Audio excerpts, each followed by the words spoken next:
মাত্র ৫ ও ৭ মাসে হাফেজ হয়েছেন ২ ছাত্র। তারই পুরস্কার স্বরূপ ২ হাফেজকে বিমান ভ্রমণ করানো হয়েছে মাদ্রাসার পক্ষ থেকে। ৭ মাসে হাফেজ হয়ে বিমানে ভ্রমণ করছি। কোনো শিক্ষার্থী ১ বছর বা এর কম সময়ে হিফজ সম্পন্ন করতে পারলে তাকে বিমান ভ্রমণ করানো হবে এমন প্রতিশ্রুতি দেওয়া হয় বলে জানান মাদ্রাসার এক শিক্ষক। প্রতিশ্রুতি অনুযায়ী দুজনকে বিমান ভ্রমণ করায় মাদ্রাসা কর্তৃপক্ষ। মাদ্রাসার কর্তৃপক্ষ থেকে তাদেরকে প্রতিশ্রুতি দেওয়া হয়েছিল যে কোনো শিক্ষার্থী ১ বছরে হিফজ সম্পন্ন করলে তাদেরকে বিমানে ভ্রমণ করাবেন, কিন্তু সেই কথার প্রতিপক্ষে তাদেরকে নিয়ে যাওয়া হয়েছিল।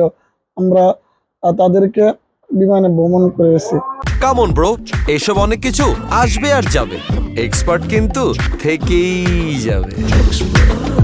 সৌভাগ্যবান এই ২ শিক্ষার্থী হলেন হাফেজ মোহাম্মদ বায়েজিদ ইসলাম ও হাফেজ মোহাম্মদ সাদিকুল ইসলাম সিয়াম। প্রথমবারের মতো বিমান ভ্রমণ করতে পেরে খুশি ২ শিক্ষার্থী।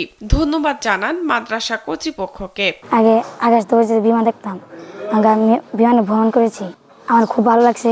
আমি মাদ্রাসা কর্তৃপক্ষকে ধন্যবাদ জানাচ্ছি। তাদের এই সাফল্যে শিক্ষক, অভিভাবক ও এলাকাবাসীর মধ্যে আনন্দের জোয়ার বইছে।